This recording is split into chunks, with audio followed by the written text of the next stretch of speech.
because it's not a begetting that took place in the today of temporal succession that exists in the world, but in the today of eternity, meaning before time even began.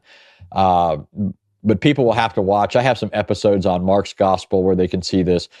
I think you and I may have done so. I know we've talked about this. I just can't recall the context in which we did it. So maybe it was in our discussion of Mark's Gospel or something. I don't know.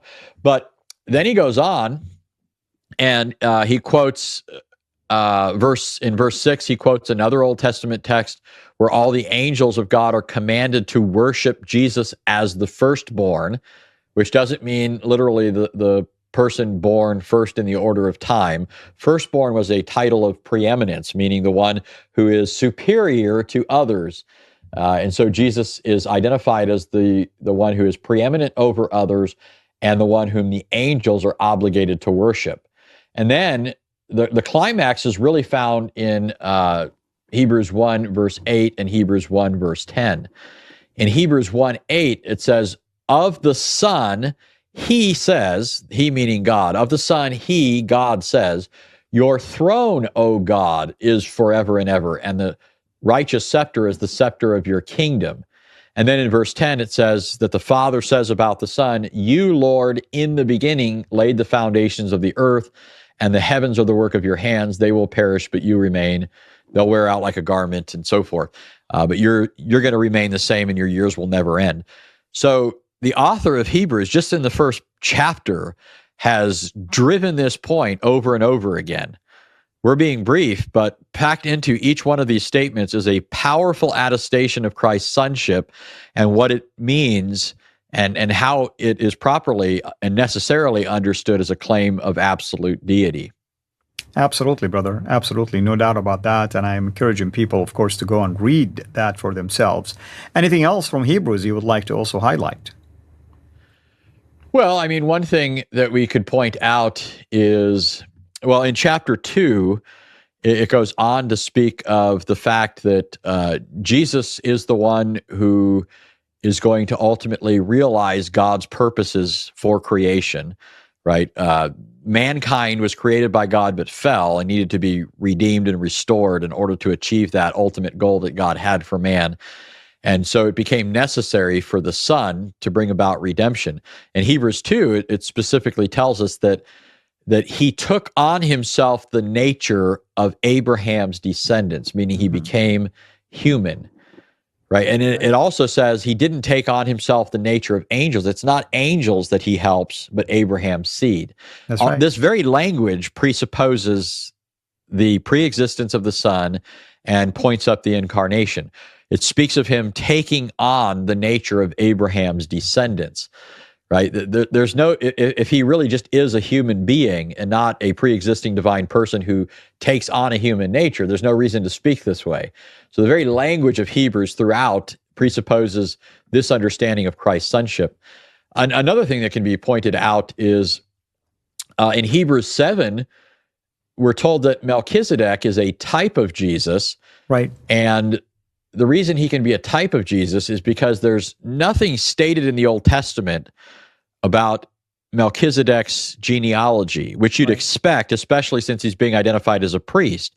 Mm-hmm. A priest in the order of Aaron had to show his lineal descent from Aaron, or else he couldn't be a priest. Correct. So for Melchizedek to be mentioned in the Old Testament without any genealogy being given, he's said to be a priest, evokes, these sorts of connections that the author of Hebrews makes. He tells us that Melchizedek is a type of Jesus, meaning he's a picture of Jesus. The Spirit left out certain details in Genesis precisely so that he might use Melchizedek to point people to Jesus. And so he says that Melchizedek, we don't learn anything about when he was born, and that's in order to show that he's without beginning of days. We learn nothing about his death in order to show that he has no end of life. Mm-hmm. And so in this sense, he represents the Son of God, who is a priest forever, the author of Hebrews says.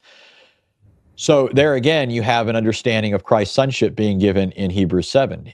To be the Son means to be without beginning of days or end of life. Right. Also, one final thing is in Hebrews 11, one of my favorite texts, it doesn't specifically refer there to Christ as the Son, but it's talking about Jesus.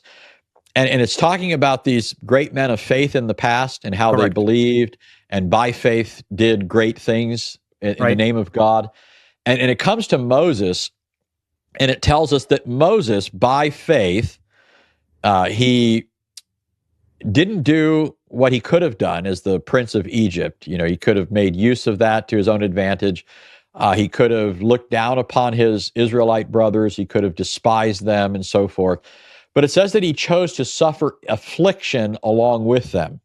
Mm-hmm. And then it says this, it says he decided to be reproached with Christ, or suffer the reproach of Christ, rather than all the treasures of Egypt. Now, how does Moses choose to endure affliction along with the people of God and reproach with Christ, or the reproach of Christ, unless Christ is there with them? That's right. And you Right. remember And the he amount was. of transfiguration when Moses was one of those two figures. Yeah. Yeah, Moses appeared on the mountain. It had to be like deja vu for Moses, right? When Moses appeared on the Mount of Transfiguration, he's thinking, I've done this before. Yeah. You know, I've seen you on Mount Sinai before, Right. on a mountain, you know, in the past. Absolutely, brother. This is fascinating, and thank you again, brother, for doing such a great job in such a short, basically, time frame for each episode. It's intentional, obviously. We wanted to do a short overview for now. Lord willing, we will begin to unpack these. Possibly we'll take each one of them and just do an entire series, like from each one of those segments about the Synoptic Gospels, about John, about the writings of Paul, the Hebrews, and maybe even others that we left off this time. So again, we appreciate you, appreciate your time. Thank you for everyone, those who are watching. Thank you for your comments. And we encourage you, of course, to subscribe to Anthony's YouTube channel, which is called Anthony Rogers, right? Yep. Yep. So it's very simple. Very clever, unique, witty name. No one can mimic that name, so you cannot miss it. So you can subscribe to it, and we encourage you to support the brother also. He lives by faith. He does a lot of wonderful work. He teaches, he does live streams, he preaches, among many other things. He even, I think you are with a volunteer or working with the Ligonier Ministries, if I recall.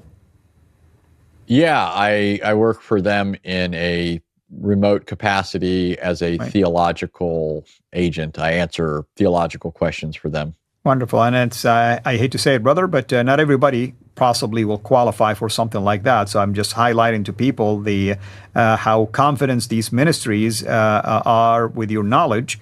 And we praise the Lord for that, and we're so blessed by it. So everyone, I encourage you to please bless our brother in a variety of ways, partnering with him as well as you are doing with us. And we thank you for that. Until we meet again next time, hopefully in a brand new series or even unpacking this one, brother, thank you so much. Everyone, thank you. This is Al Fadi, over and out. God bless.